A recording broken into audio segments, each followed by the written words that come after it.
The best of our leaders are inspiring and engaging their stakeholders toward an aspiration that makes people want to innovate and achieve alongside them. The spiritual piece of it, and so there was 4 commitments: inspire, engage, innovate, achieve. But the center one is called become. It takes the courage and the self-awareness and the commitment to become a better leader every day. And for me, that's kind of where the spiritual and emotional piece fits in with me, because if I can role model and our leadership team can role model what become really means, then it creates an environment for everybody else to do the same. Hello and welcome to the Show Your Value podcast, where we explore the art of value creation in 3 macro buckets: material value creation, emotional energy value creation, and spiritual value creation. I'm your host, Lee Benson, and today my very special guest is Jennifer McCollum. Jennifer is on a mission to create better leaders in workplaces by advancing women and promoting inclusivity. She's an accomplished CEO, speaker, and consultant, and author of the new book, In Her Own Voice: A Woman's Rise to CEO. This book uses data and personal stories to shed light on the unique challenges women face on their journey to leadership and provides actionable insights for inspiring leaders within organizations. Jennifer has presented on hundreds of stages and podcasts, webcasts across the globe, and has been featured in Wall Street Journal, Fast Company, Forbes, and Psychology Today. Jennifer was the first female CEO of Linkage, a global leadership development firm dedicated to changing the face of leadership. And now she is the CEO of Catalyst. Catalyst has been around for 62 years, and their mission is to accelerate progress for women in the workplace. Jennifer, thank you so much for joining me today. Thank you, Lee, and thanks for that generous introduction. It's always a little strange to hear someone speaking about you. Well, you've had an amazing journey. For our listeners, if you could, at sort of a high level, describe a bit about your professional history, what got you here, and what inspired you to write the book.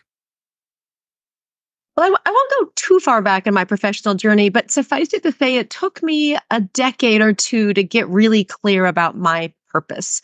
And I evolved my career while I was at the Coca-Cola company early. I was in my late 20s and early 30s, and I shifted my career to be more about helping leaders, teams, and organizations fulfill their potential. And once I got clear on that, I did it in a number of ways. I did it through a consulting company that I started. I ran a few business units in publicly traded companies, all designed to support leaders and teams fulfill their potential. I landed at Linkage about 6 years ago. Linkage is a global leadership development firm, and we evolved the mission of the organization to be this: to change the face of leadership. And while we worked with all, leaders across gender, across sector, across geography, we had a really special, and still do, a practice around advancing women leaders at all levels. So I got clearer and clearer about my desire to be a thought leader, a speaker, an author, and a leader driving this mission to support the acceleration of women leaders at all levels, to support environments that support inclusion for all underrepresented populations, including women as the largest underrepresented population. And so now with my new CEO role at Catalyst, as you mentioned, they have been working for 60 years to accelerate progress for women in the workforce. So that's a little bit of my history. But the book, let me just pause for a moment. You want me to talk about the book now? I think that's great. Like, what inspired you to write it? And I think I know what that is, but when and how did it kind of happen for you? I need to do this. Yeah. Well, it's so interesting. When I go back and look at some of my visioning documents, and we can talk about that later, how I gained clarity, really year over year across the course of my life about what I want to create with my life. This idea of writing a book and speaking on stages really shows up kind of in the early 2000s. It's just, I needed a way I needed a voice to whisper, what it was I was writing about. I have a story. We all have a story. I didn't feel like it was necessarily worthy of a book at that point in time. But when I arrived at Linkage, we then married my stories and other C-suite women's stories with 25 years of data and frameworks and experiences around how to accelerate the advancement of women leaders.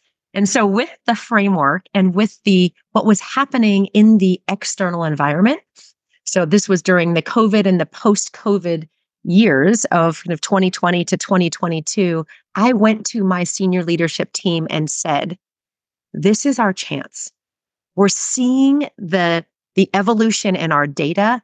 We have the next chapter of the story to tell about what it will take to accelerate the rise of women leaders. And there's no better organization to tell the story than us.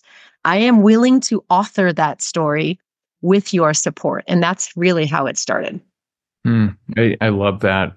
I noticed in the front of the book, Johnny Taylor, CEO of SHRM, wrote a note from the CEO in there, which was really nice. I actually know Johnny, super smart, capable guy. He recommended the most haunting book I've ever read in my entire life, and I read it in 2 sittings. It's titled "The Devil in the White City," around the Chicago World Fair in 1893. So one of the things I'm thinking about here with your transition is, when a company is acquired, a lot of things change. So what's it like for, kind of describe for our listeners, what's it like for leaders to go through a transition like that? And is it different for women than it is men? Because I've watched that and it can be wild. Well, let's tease that apart. First, you're absolutely right. In fact, I'm actually writing about that right now. I have lived through a lot of change and transition just in the last 18 months. So I was leading the company sale as the CEO, then leading the transition and integration into SHRM. And then you mentioned Johnny, fabulous CEO, and we agreed toward the end of November that given the success of the integration, I wasn't going to stay at SHRM, and we agreed that there wasn't a role. And so that freed me into the next step of my job search, which has now culminated in my new role starting in a couple of weeks. But I think it's important to acknowledge that change is an event, and the transition is what feels out of control, feels uncomfortable. And I think I would argue that for men and women, the change and transition, especially with the company acquisition and integration, it's not that it feels different. What the difference is how women internalize that.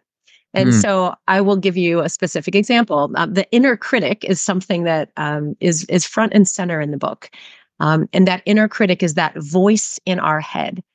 We all have one, but we know that for women, the voice is louder and the voice can paralyze us from taking action. It's kind of that voice of judgment. And it may sound like, I'm not ready. I'm not worth it. I shouldn't speak up, ask for the raise, ask for the promotion. And that voice can kind of haunt us all day long. And I would say in any change, and it certainly was the case for me during this acquisition and integration as well, as a new member of the executive team at SHRM, as the keeper and holder of the Linkage history and culture and trying to figure out how to navigate that within SHRM, I was questioning myself all along the way, but acknowledging that was my inner critic speaking to me. And I could pause, I could reflect on it, I could have a little compassion for myself about all the change that we were going through, not only me, but my executive team, as well as the staff. And then I could move through it with curiosity. Yeah, and this is the first of 7 hurdles, and you call it the foundational hurdle in the book. And if I remember right, you came from a family that said, hey, Jennifer, you can do anything, be anything you want to be, and yet you still had this voice. I personally came from a family that said, you're not worth anything. Like it wasn't good. I realized by the time I was kicked out of the house in high school that, my parents are really struggling to raise themselves, let alone the 5 kids. So I had a huge voice back then around that, but you had the encouragement, and yet it's still kind of here. So why is that? And how do you work through that? This is really fascinating. Yeah, and look, it's fun to talk about this and hear each other's stories. So even though our upbringing was very different, once you get into the workforce, I have an amazing supportive family. My parents were teachers, right? And they were first generation college um, kids by both of them. Mm. And so kind of their purview of the world, and this is kind of back in the 60s, was, my mother could be, this is her words, a secretary, a teacher, or a nurse. And she became the most incredible teacher. But neither one of them had a corporate experience. And so when I made the decision to move into the corporate world, I was very young. I was in graduate school, my first internship. I wrote about that as well. I didn't know how to navigate the world. All Mm. I knew when I entered the workforce was that the world looked very different. It seemed very different for the men versus the women. First, as you look up and see people in positions of power and influence, there were very few women when I started in the corporate world to look up to as role models. So Mm. if they were leaders, were they well respected in P&L type positions? Were they mothers? Not many, right? And then I started understanding, oh gosh, I'm doing the same job as this other person, but we're getting paid differentially. And I'm having to like kind of twist and turn and contort myself as one of the only. And when you kind of layer on race and ethnicity, um, it got worse for those women. And so I noticed that. And that I think creates this, when you are the only or one of the few, the hurdles become that much greater to advancement. And so I'm curious if you had that inner critic voice in your head as loudly once you entered, and maybe you've been an entrepreneur for a long time, but did your upbringing create that inner voice for you, or were you able to overcome it more quickly than I was? Yeah, well, it was definitely there big time as a kid, and it was always kind of with me. But for me, there was this outside value creation world. Starting at 6 years old, pulling weeds for 25 cents an hour. I was like, that feels really good. I did something, I got paid. And back then, I'm much older than you are. So back then, I could buy 2 candy bars and have change. And then it was shoveling snow and paper outs and dishwasher, busboy, cook. In the 80s, I played in a band. So I had, and that's how I made most of my money in the 80s, actually. And so I had that, but I also had this value creation world where I could exchange my best efforts for the best efforts of others. I could trust it. And I just kept taking bigger steps, struggle more to get another capability, use it to create value, and kept taking bigger steps. So that's the thing that always saved me. And then I'm different than you in that, since 93, it's all been about companies that I've started that I'm in full control of. So I can't say, oh, I fully understand because I'm not in a position of somebody working for a company. However, when I sold my aerospace company to Textron, there's this little 500 employee business that sells to a 40,000 employee organization. And I stayed for 17 months to make sure the transition went well.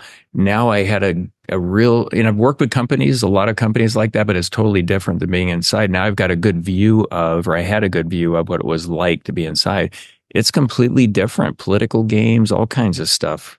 Yeah, it is. And, I love your story of your upbringing. It's not, I mean, obviously our families were a little different in terms of the messages that we got, but Yeah. because I came from very little, or at least perceptually very little. I mean, I think honestly, we were probably always middle class, but because my parents were raised, with very little, it always felt like we had a lack of. And if I wanted something, I had to get it myself. And so like your value creation story was very similar to mine. Maybe it was $1 an hour when I was a babysitter at, 11 years old, 10, 11 years old in Germany. But I always found a way, and I was very scrappy. I was really independent. I was wildly ambitious and really competitive. And when I entered the corporate world, those characteristics were more aligned to leaders who were all men, Hmm. right? But the expectation of what the stereotype of a woman was that soft, kind, collaborative, supportive. And so I tell the story in the book. And again, the reason I say this is because this may be where the difference lies. Yeah. Again, whether you're in a corporation or an entrepreneur, the perception of how I was supposed to act as a woman and as a leader was always at odds with that internal ambition and drive and aggressive nature that I came into the world with. Whether it was bred or born, I don't know. But I was called very early in my career in my 20s that Jennifer Shear, she's like a cupcake with a razor blade inside. Yeah. And when I use that example, and that was 28 years ago, but when I use that example, women approach me all the time and say, I was called a velvet hammer. I was called a bulldog in a skirt. I was called a bulldozer in a field of daisies. And they relate to that story. And the men look at me like, wow, it must be really hard to be you. Yeah, that's going back to the book, showing up as you think you should show up, what you think you're supposed to be versus your authentic self trying to create value. I think that's where the miss happens completely. Talk about that, because that myth that you mentioned in the book about fake it till you make it and all that, like that just, I've never seen that work anywhere. So talk about that for a bit. Well, you mentioned two things that, one is that authenticity piece. Yeah. And then the two is what I'll call recognized confidence. They're both in the book, but let me just tease them apart. The authenticity piece, and this is, again, why, especially kind of growing up in the 90s, 2000s, 2010s, really up until, COVID, and especially when you layer on any other form of what I call intersectionality, whether it's race, ethnicity, sexuality, even age or ability, disability, it becomes that much harder. But it was this sense that we as women leaders have had to contort ourselves over many, many years to try and fit in, right? And when you're one of the only, that's really the only choice you have. So whether it was kind of how we dressed with the shoulder pads and the suits, and at one point women were wearing ties, or executive presence, if they could just have more executive presence, or if they could just be more confident like we are. And so there's been this contortion of how we dress, wear our hair, how we talk to try and fit in. I think COVID really helped with that, as we actually saw the characteristics of leaders who were more successful in that COVID environment versus less. Leaders that didn't pretend to have all the answers, leaders that were curious, collaborative, authentic, inclusive, transparent. Those characteristics really tend to favor, when we look at our leadership data, women over men. That doesn't make men bad leaders. It means that women are uniquely positioned to shine, especially in these crazy times of uncertainty and change, which we know are continuing to accelerate. So for the first time, perhaps we could take a deep breath and say, well, wait a minute. We don't have to hide the fact that we're mothers because our kids are running all over the screen, or that we have responsibilities with pets or elders, or that we're taking more time to engage with our teams and handle the mental health care disproportionately. But you know what? We're getting exhausted and it's burning us out.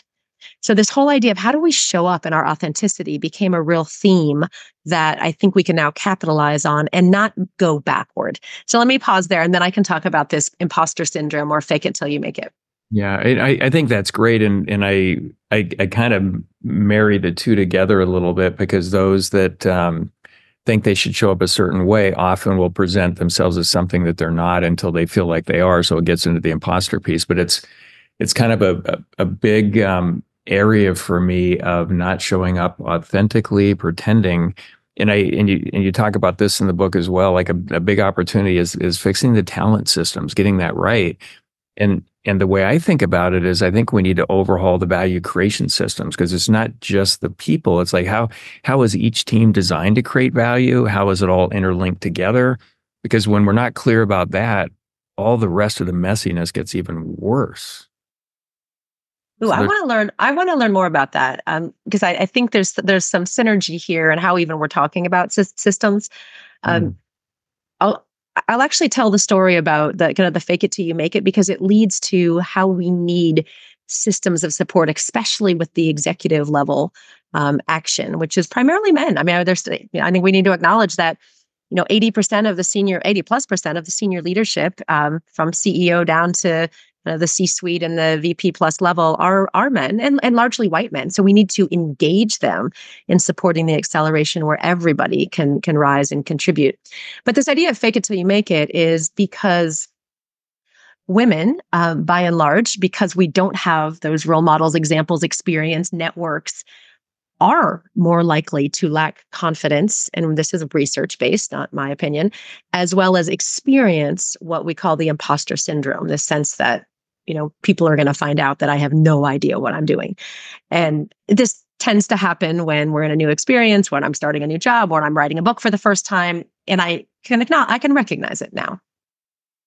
But what we need, because women are also less likely to self-promote. Actually, men are quite good at this. And I've watched men on my teams for many years be very natural in helping point out their excellence. And there's nothing wrong with that.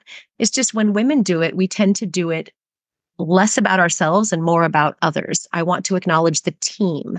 I want to acknowledge the role that my team played in this outcome as if we were outside of that. So we encourage women, if you aren't feeling confident, if you are feeling like you have the imposter syndrome, borrow the confidence of someone else. Don't fake it, but ensure that a light is being appropriately shown on you. It could be through your own self-promotion efforts, or it could be asking a friend, a colleague, a manager, a mentor to do it for you. And over time, that will build your confidence. And that leads to the systems of support. What do we need to do to have this collective value creation where all of us can rise? So let me pause.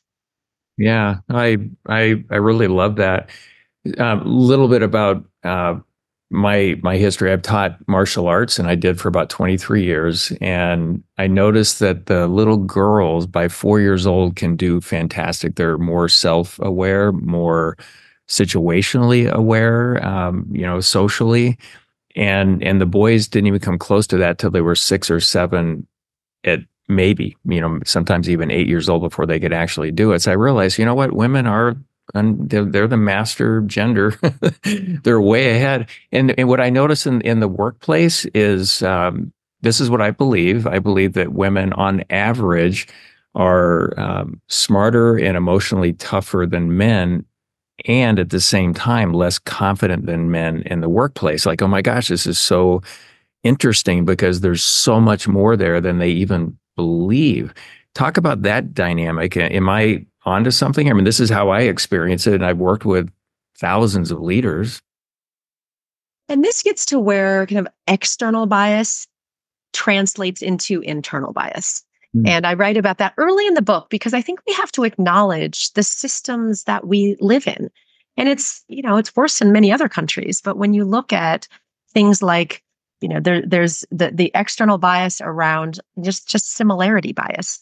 We all tend to support, coach, promote, network with, hire people who look like us. So already women are disadvantaged because the vast majority of leaderships at all levels, once you get to the first promotion, are men. There's other bias around pay inequity. There's promotion bias where men are promoted because of their potential scores are higher. The performance scores of women, to your point, performance, which is arguably more objective scoring, tends to favor women. Potential scores tend to favor men. Promotion are based on potential versus performance overall. So all of these biases exist. And we are kind of raised, whether it was kind of the media, it's certainly getting better now, but whether it's the media, whether it's the community, and certainly the workforce, where we're looking around going, okay, I am not like that. I don't see me. For me, it was like, I don't know if I can be a mom and a professional because I don't see it. So that's kind of the world that we live in. Now you move into the other data, which says, look, by the time girls, and I loved how you talked about the 4-year-olds, by the time they get to be about 11, and a 10 or 11, just before middle school, the confidence levels between boys and girls start to shift dramatically. If the confidence returns to women, it tends to be at age 35, if at all. And so we're already at this confidence deficit. And so we enter the workforce, looking around going, well, I have no choice but to fake it, or I have no choice but to sit in my lack of confidence and imposter syndrome. That's what I have been conditioned to. And I was lucky, right? Like I had parents going, you go, you can do whatever you want. And still I had challenges in the corporate and professional world. So what I think I'm getting from this, and it just hit me as probably the answer, is that women on average take this next thing a lot more serious with a lot more responsibility than men do on average. We'll just run in and do it. I'm sure we'll figure it out when we get there. But if there's hesitancy, because again, I do believe smarter on average and emotionally tougher. If there's hesitancy, it's because I want to see how all this works before I can fully say I can actually do it. And a lot of men aren't that way. I 100% agree. So that sounds like it's the answer. Well, this gets to your beautiful transition around what can we do to walk alongside the women and support them as individuals, as allies, as mentors, as sponsors, as coaches, as organizations. And so you called it right away. I mean, this is again well researched that men are way more willing than women to throw their hat in the ring for a stretch experience or a promotion or a move because they again have been conditioned like, yeah, it'll work out. I'll figure it out. I've got all these examples to show me that. And women are kind of like, I'm not sure. I want to I want to be 100% sure that I'm ready before I'm willing to take that risk. Now, if we have, and I tell this story in the book, my inner critic really spiked when I got asked to interview for the CEO position for the first time. This was back in 2017. And it was like that inner critic, you're not ready. You need to be a number two first. You don't know enough about the P&L past the gross margin line. You can't be a good mom if you have this kind of a job. Like my husband wasn't asking any of those questions when he got his, latest career move. And so that's that spiking of the inner critic that women want to be really, really sure because we don't want to make a mistake. We also have this perfectionist tendency. So it takes, and I have had a lot of women in my life, but probably more men than women to whisper, Jennifer, you are ready. If I think I'm ready and we were peers, why don't you think you're ready? Like, let's talk about that. Or, hey, Jennifer, you don't think you're ready, but I'm going to walk with you to this door and I'm going to make sure it opens and I'm going to walk you through it. And I'm going to make sure on the other side that you're successful. And this is how I'm going to do it. So these are the types of things that organizations can put into place to make sure that women aren't put into positions where they aren't ready or likely to fail. Nobody wants that. Mm-hmm. Well, and it's something I mentioned earlier, how's an organization designed to create value? What is that as an organization? And then every single team and then every role, how is that designed to create value? What are the measurable outcomes that they're going to own? No more than 2 to 4. What are the capabilities that they need to have a realistic shot of actually achieving it so we're not setting them up to fail? When we don't get that right, and I haven't seen it right in really right in more than 5% of companies out there that I work with. Everything else can go sideways with the best of intentions along those lines. So I think that plays a big part. And I agree with you. I think we all have biases that, some we know, understand, clearly, some we don't, some help us, some hurt us. But this is part of the journey going forward. But creating these value creation systems and overhauling that in the organization around talent, alignment, value creation, all of it, I think there's something there. And it's easy to say, but wildly hard to really get right. What do you think the reasons for that challenge is? So I love this conversation because we're navigating a lot of different things, right? We're navigating when you talk about value creation, my initial thought went to, and I'll actually use my very, very special mentor, Alan Mulally, who ran Boeing and Ford. And he has a system, and again, we'll compare notes later, but it's called the Working Together Leadership and Management System.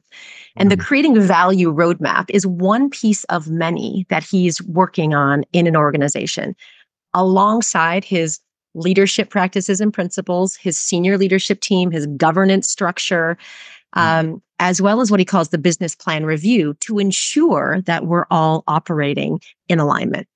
So when you originally started talking about value creation, I immediately went to that one bubble, which was around, are we clear on at the individual team and organizational level, mission, vision? What are we trying to, what does success look like?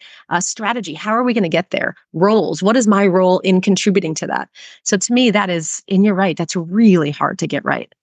But even if you have that right, and you haven't created the culture And that's kind of the leadership practices and principles for the how are we going to commit to each other and behave with each other and create an environment where this value creation can really come to life.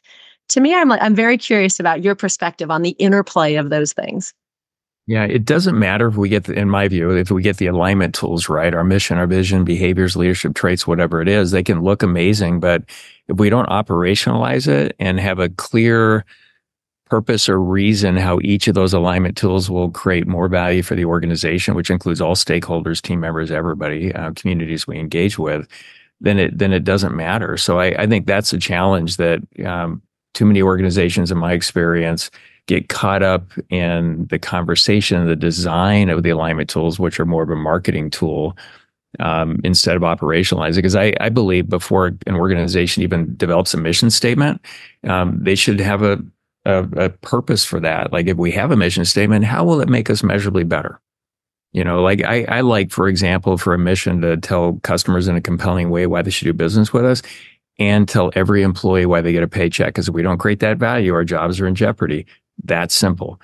And then you can go to the other alignment tools. But I think that's it, Jennifer, that too much talking about and admiring what it is and having beautiful, expensive wallpaper around the facility and a lot less, how do we operationalize it? Yeah. Well, I love that. And it sounds like you've got a really well proven process to do that.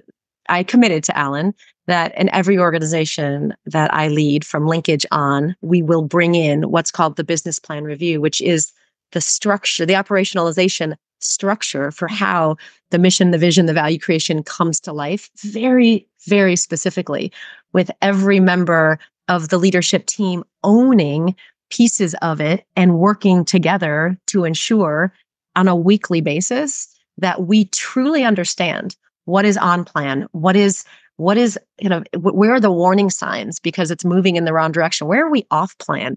And whom do we need to bring together to solve really specific problems to ensure? So it's very simple. It's kind of this red, yellow, green methodology of a business plan review every single week is his method that I've adopted of ensuring that we're all aligned and see our role in creating the value.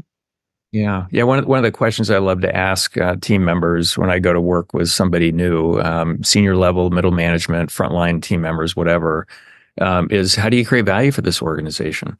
And 9 times out of 10, I get a job description instead of, here's my team's most important number. Here's my role. This is the best work I'm doing to help the team improve that. That's the value that we create. And this is why that number drives the majority of the right behaviors. Like that's a solid answer, but a job description, I think everybody moves way faster, develops faster, advances faster when we're clear about the value each team should create, as opposed to we're not really that clear. And then I think that's where politics can come in and other things can get in the way and become more important than creating value. What do you think about that?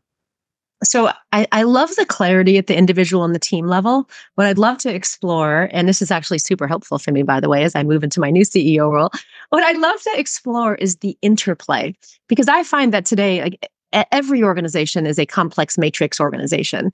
So it's easy to say, this is what my team does, whether it's product development or research or sales or back office or operations, customer success. I mean, every team could potentially articulate that independently, but those teams don't operate. They operate very interdependently. So I'm actually curious about your perspective on the interplay. Yeah, what's important to me is that there's a common way of creating value that's understood and practiced within the organization. So what I like, and it's a methodology I spent, 40 years refining into something that it is today, and it works really well, is every team has a most important number that above all others says they're winning or losing the game and drives the majority of the right behaviors.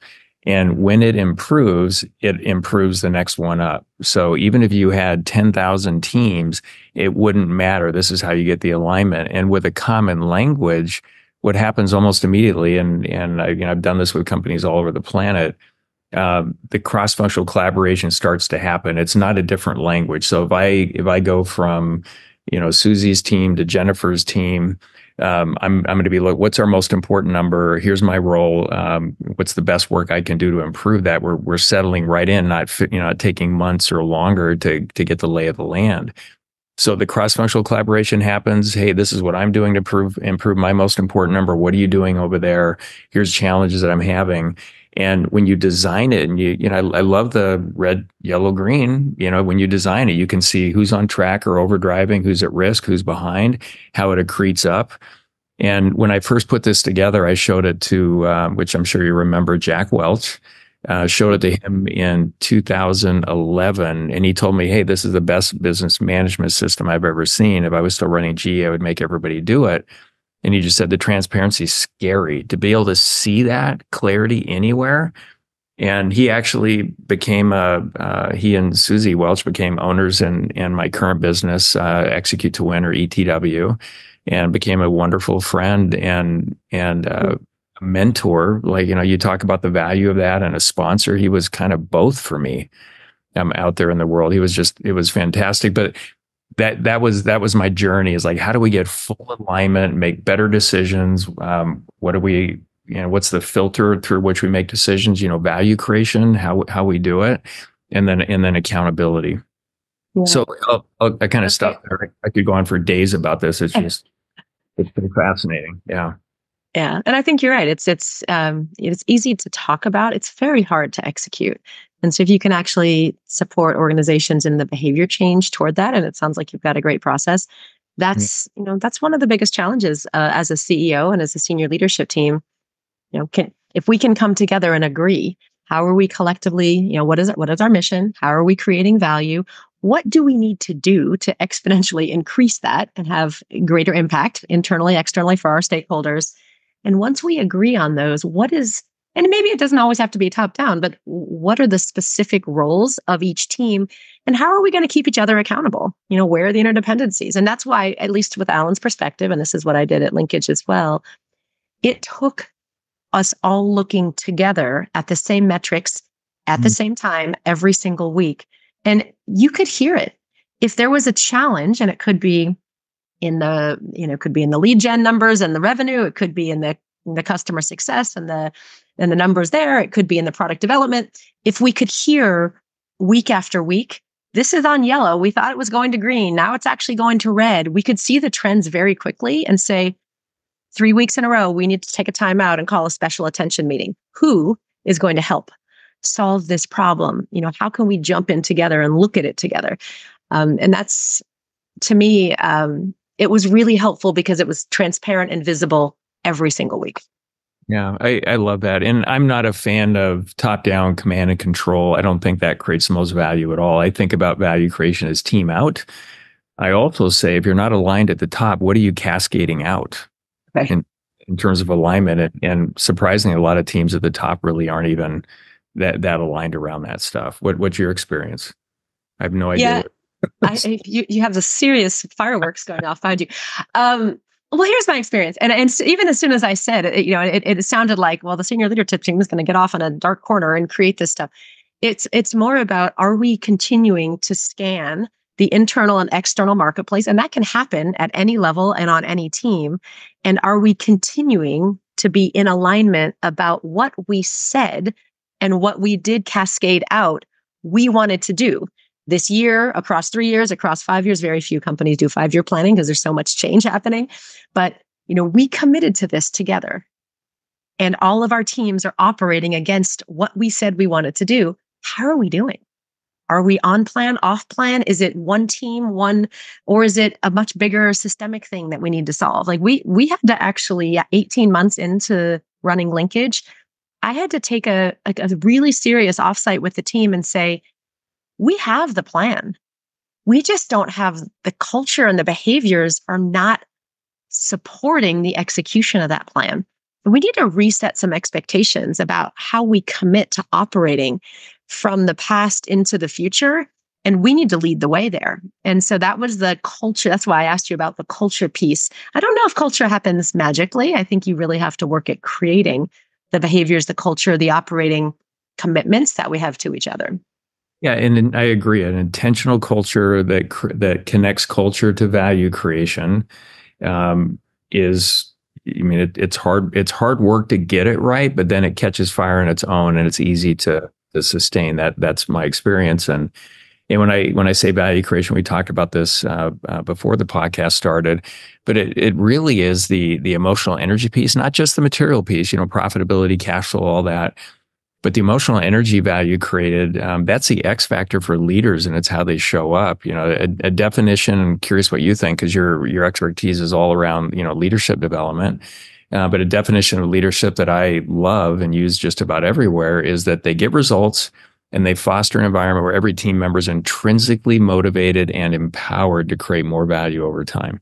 And the emotional energy, how they show up that way, is that X factor. And then the last piece, the spiritual value creation, it's connectedness. Employees understanding themselves and connected there, and all the other team members coming in. But that definition of leadership, does that resonate with you? This is your area of expertise. Yeah. I mean, there are so many wonderful definitions of leadership. I never like to debate is one, but I actually love what you just said. Mm. At Linkage, we actually did a pretty deep study across 30 years, and it continues to evolve as we look at the data with tens of thousands of leaders in our database through 360-degree surveys of assessments. Mm. And the Linkage definition is that leadership is really it's a two-way relationship between any leader and their stakeholders. And I Mm. hesitate to even use the word followers. It's like the stakeholders leader is engaging. And the best of our leaders are inspiring and engaging their stakeholders toward an aspiration that makes people want to innovate and achieve alongside them. The spiritual piece of it, and so there was four commitments: inspire, engage, innovate, achieve. Achieve, by the way, is not achieving results on my own. It's about putting the systems and the processes and the structures in place for the team to succeed. But the center one is called become.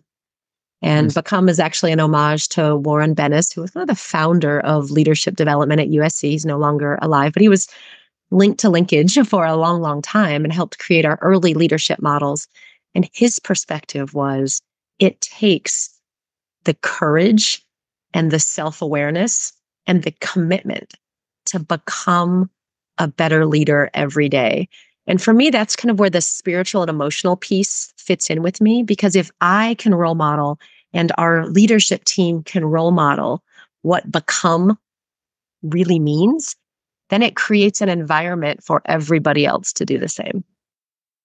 Yeah, I love all of that. And my primary focus is always making sure everybody else is set up to win. And when they leave and go do other things that are great jobs, I mean, I've won when that happens. My guess is you feel the same way. I did it early in my career. This has actually been a Okay. huge transition.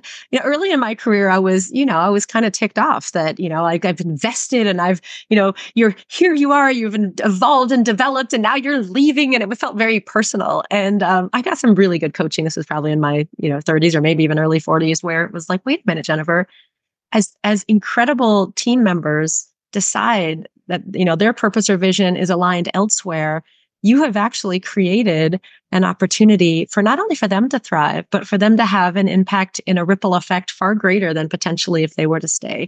And so and then some come back, right? So I've really shifted over the years, but it wasn't always easy for me. Yeah, I instituted a policy around 2000 that if any employee leaves for any reason whatsoever, the manager has to follow them for at least a year. Email them, check in, do whatever it is. If they're wildly disgruntled, put them on my list. And I still have folks that I've been following for over 20 years that were so unhappy working, and we became friends. And some of these really disgruntled employees would go off and work for a prospective customer that really wasn't a customer. And because we followed them, especially the ones that I followed, would start sending us work. And the first couple of conversations were rough. It's like, oh my gosh, yeah, I know this wasn't the right cultural fit for you. How's it going now? If we genuinely believe this stuff, then we should be actually doing this stuff. That's my view. That's really that's actually great. I've done that organically, but not intentionally like that. So that's a super, super idea. Actually, you're actually making me think of the power of network. So the power of our internal networks that then will ultimately become our external networks if you're not working with the same people forever. And I can't tell you now, as I'm entering this new phase with this new job, um, like my networks are all now starting to convene. Like, we worked together at 2 companies ago. I just heard about your new role. Can we come together again? And so now I'm starting to, it's not starting, but the power of, I want to tell early stage leaders about the power of the network and intentionally curating and activating those networks. I don't know if I fully appreciated it until a little bit later in my career. Yeah, I love the way you talk about it in the book. I can tell when people are networking and being manipulative about it, and those that are being genuine and really want to help. And so the ones that I respond best to, they're just out in the world helping everybody appropriately, and that exposes them to opportunities that they can choose to take part in or not. But there's others that come right at you with, let me do something for you so I can do the big ask tomorrow. And this law of reciprocity, or it's like, oh my gosh. So what's the healthiest way to, it's so important. 100% agree. I love that. And how you wrote about it in the book. What's a really healthy way to do it that creates more value, and what's a way to get it wrong? Yeah. And this, again, I think the reason I wrote about it in the book was because I do think there's gender difference with networking. Networking for women historically has been there's a negative perception around it. Like, oh, I got to be in a bar or a golf course or in this really bad conference room and talk to people I don't know. Mm. And men, again, because there are more of you out in the world, in the leadership roles, it has been more natural and maybe doesn't have that negative connotation. That said, men are not all, but by and large, are very good at both, curating networks and activating networks. Let me give, and then I will ask, and they do it almost without concern or apology. Women are very good at building relationships and bringing people into their network. But when I say to a woman, well, gosh, in order to reach your goal, whether it's that external job or that sale or that favor that you need, you have people in your network that can help you. What's preventing you from asking? And they'll say, oh, I don't want to bother that person, or I'm sure they don't have time, or I'm uncomfortable asking. And so I flip the tables and say, well, actually, if that person or someone else in your network were to ask you the same thing, would you help them? Like, oh, absolutely. And so there's this sense of, okay, how can we make networking just connection and relationship building? And sometimes you're going to give and sometimes you're going to receive, and it doesn't have to be a mental calculus. And if you don't mind, I'll just tell you the story of Alan again. Please. Yeah. So by all accounts, I'm looking at Alan Mulally, the former CEO of Boeing and Ford, worth many billions of dollars, is on the board of Google, Mayo Clinic. I'm looking at him going, I was physically in front of him with a group of 100 people or so in my Marshall Goldsmith Hunter coaches group. And I was thinking to myself, I would love to find a way to bring him closer into my network. He's talking about things I think I could really apply as the CEO of Linkage. And then the inner critic shoots up. Well, why would he want to spend time with you? And I'm sure people are asking him for things all the time, and you don't really have anything to offer back. And so I got to set the intention that I would like to bring Alan into my network. And I physically bumped into him the next day at the hotel in the Continental breakfast room on the 18th floor of the Hyatt. And he was just standing alone by the toaster. And I was in my workout clothes, I had no makeup on. I hadn't thought through the perfect script or the perfect email. And I just approached him and said, and this was not without a lot of courage, but I just said, Alan, I have to tell you how much I admired the way you spoke about your working together system. I've been reading about it. I've spent all morning in the gym pouring through articles, but there are a couple things that if I want to implement this at Linkage, I'm not sure I know how to lead it as the CEO. Would you be willing to spend a few minutes? No, I wasn't asking for him to be my sponsor, my coach, my mentor. Would you be willing to spend a few minutes with me so that I could try and implement what you did at Boeing and Ford? And it's really hard, this is all in retrospect, of course. Yeah. If anyone would approach me that way, I would absolutely offer them a few minutes of my time. Of course, those few minutes turned into a deeper relationship that is now a reciprocal relationship that we don't have to work too hard at. Yeah. I love that. Yeah. Most won't really ask. I agree with what you're saying around women will ask less than men will, but I even notice with men, they won't ask. They want to look less than and or whatever that particular fear is. But yeah, people want to help. We want to help everybody else, and I agree that women even more than men on average for sure. Why don't we think others want to do the same or be like us when we go out and help? You know, so that's a great point. We're getting close on time. I want to go through a couple of things. When you talk about one of the hurdles being clarity, sort of bring intention to the life that you want. Give our listeners some points on how to actually do that, because a lot of folks are just drifting in the wind out there. Yeah. And clarity is it's one of the highest hurdles women face. And we haven't done the same research on men, so you can tell me if you think this is true for men as well. But clarity answers the question, what do you want your life? Oftentimes in our work, we talk about professional life or career, but can it be any aspect of your life? What do Yeah. you want your life to look like at a point in time in the future? And I tend to look kind of 2 years out because it doesn't feel so close to the current reality. So we can vision across the course of a year or two or 10. But what do you want your life to look like? And in most cases, I'll get one of three answers back. And this is primarily with women. They'll say, I'm far too busy to think about it. I'm so busy putting my head down in my current job, I can't possibly think about what's next. Or I don't know how to do it. Nobody's ever asked me that before. Or the worst one is I'm afraid. I'm afraid to put it out there publicly or to say it out loud, because if I put it out there and don't get it, it's actually worse than not putting it out there at all. To which point I say, no, that is not true. We actually want you to clarify your wildest aspirations, men or women, because when you put it out there, the universe conspires to help you get it.